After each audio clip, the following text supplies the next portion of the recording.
Megastar Chiranjeevi తాజాగా ఒక వీడియోను వదలడం జరిగింది. ఆయన విశ్వంబర సినిమా షూటింగ్లో పాల్గొంటారు ఫిబ్రవరి 1 నుంచి అని చెప్పేసి గత కొన్ని రోజులుగా కూడా ప్రచారం జరుగుతుంది. దానికి తగ్గట్టుగానే తాను ఈ షూటింగ్లో పాల్గొనడానికి సిద్ధమవుతున్నానని చెప్పేసి ఈరోజే ఒక జిమ్లో ఆయన కష్టపడుతూ ఒక ఫిట్నెస్ ట్రైనింగ్ అంతా పొందుతున్న వీడియోని అంతా కూడా షేర్ చేయడం జరిగింది. సో ఈ సినిమాకు సంబంధించి ఆయన నేరుగా షూటింగ్లో పాల్గొనబోతున్నాననేది ఆయన స్వయంగానే అప్డేట్ అయితే ఇవ్వటం జరిగింది.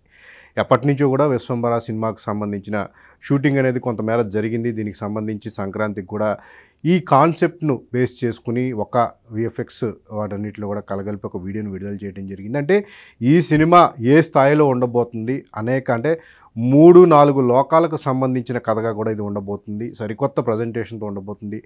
ఇంతవరకు ఒక సోషియో ఫ్యాంటసీ నేపథ్యంలో చాలామంది హీరోలు చాలా సినిమాలు చేశారు, కానీ ఈవెన్ చిరంజీవి కూడా తన కెరీర్లో జగదేక వీరుడు అతిలోక సుందరి లాంటి ఒక సోషియో ఫ్యాంటసీని చేసినప్పటికీ కూడా ఇప్పుడున్న ట్రెండ్కి టెక్నాలజీకి తగ్గట్టుగా కథాపరంగా కూడా చాలా సరికొత్తగా ఉంటూ కూడా ఈ సినిమాను ప్రజెంట్ చేయబోతున్నారని చెప్పి ఒక ప్రచారం అయితే ఇండస్ట్రీలో గట్టిగా వినిపిస్తుంది. ఇక చిరంజీవి కెరీర్లోనే అత్యధిక బడ్జెట్ 200 కోట్ల రూపాయలు ఈ సినిమా కోసం ఖర్చు పెడుతున్నారు.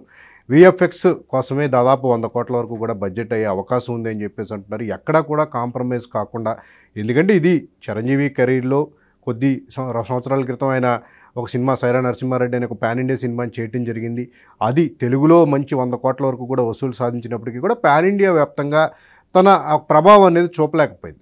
బట్ ఇప్పుడున్న ట్రెండ్ ఏంటంటే కనుక మొత్తం ఒక ఫ్యాంటసీ వరల్డ్ను సృష్టించడం, వశిష్ఠ ఈ సినిమాను రూపొందించబోతున్నారు. ఇక యూవీ క్రియేషన్స్ కూడా ఈ నిర్మాణ సంస్థ గత కొన్ని సంవత్సరాలుగా కూడా భారీ బడ్జెట్ చిత్రాలు, ప్రభాస్తో కూడా వాళ్ళు నిర్మించిన చిత్రాలు ఒక మంచి భారీ బడ్జెట్లో రూపొందించబడి ఎంత ఒక మంచి రీచ్ను సంపాదించుకోవడం జరిగింది. సో ఇప్పుడు అలాంటి బ్యానర్లో మెగాస్టార్ హీరోగా ఎప్పటి నుంచో కూడా ఒక సినిమా రూపొందించాలి, నిర్మించాలి అని చెప్పేసి వాళ్ళ కలగా పెట్టుకున్న నేపథ్యంలో ఎలాంటి కాంప్రమైజ్ కాకుండా అవసరమైతే ఒక 100 కోట్లు ఎక్కువైనా సరే పాన్ ఇండియా లెవెల్లో చిరంజీవి రేంజ్కి తగ్గట్టుగా ఈ సినిమాను చేయాలని వాళ్ళు కూడా చాలా ప్రతిష్టాత్మకంగా తీసుకుని ఈ సినిమాను నిర్మిస్తూ ఉన్నారు. ఇక ఇప్పటికే షూటింగ్ ఇంకా చిరంజీవి ఎంటర్ కాలేదు, బట్ ఇప్పటికే ఈ సినిమాకు సంబంధించిన ఓవర్సీస్ బిజినెస్ అనేది 18 కోట్ల వరకు కూడా అయిపోయింది. ఇక మిగతా పాన్ ఇండియా లెవెల్లో ఈ సినిమాకు సంబంధించిన బిజినెస్ డీల్స్ అన్నీ ఆల్రెడీ ఒప్పందాలు కూడా జరుగుతూ ఉన్నాయి.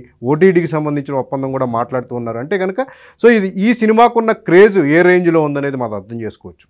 ఇక దీంతో పాటు చిరంజీవి చేయబోయే నెక్స్ట్ సినిమాకి సంబంధించిన అప్డేట్ కూడా ఈరోజు రావడం జరిగింది. ఇంతకు ముందే అంటే విశ్వంబర కంటే ముందే కుమార్తె సుస్మిత నిర్మాణ సంస్థలో చిరంజీవి ఒక సినిమా చేయాల్సి ఉంది. ఒక కథను కూడా సిద్ధం చేసుకున్నారు.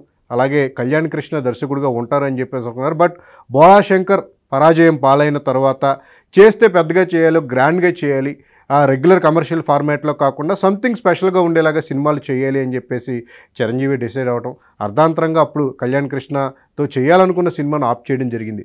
అయితే ఇప్పుడు తాజాగా కుమార్తె కోసం విశ్వంబర సినిమా తర్వాత చిరంజీవి సినిమా చేసేందుకు మళ్ళీ ఆయన ఇంట్రెస్ట్ చూపించారు. అయితే ఈ సినిమాకి హరీశంకర్ దర్శకుడిగా ఉండబోతున్నారు అని చెప్పేసి ప్రచారం కూడా గట్టిగా ఊపందుకుంది. అయితే తొలుత సోలో ప్రొడ్యూసర్గానే సుస్మిత ఈ సినిమాను నిర్మించాలని చెప్పేసి అనుకున్న ఇప్పుడు పీపుల్స్ మీడియా సంస్థ కలయికలో కూడా ఈ సినిమా రాబోతుంది. హరీశంకర్ దర్శకత్వం వహించబోతున్నారు. అయితే కథ ఏంటనేది మాత్రం ఇంకా దానికి సంబంధించిన అప్డేట్ అయితే రావాల్సి ఉంది. ఓవరాల్గా సినిమాల విషయంలో బోళాశంకర్ సినిమా తర్వాత కంప్లీట్గా కెరీర్ పరంగా కానీ కథల పరంగా కానీ సినిమాల పరంగా అంతా కూడా ఒక చేంజ్ ఓవరు మేక్ ఓవర్ అయిపోయిన చిరంజీవి ప్రస్తుతం విశ్వంబర షూటింగ్లో చాలా ఉత్సాహంగా పాల్గొంటూ ఉన్నారు.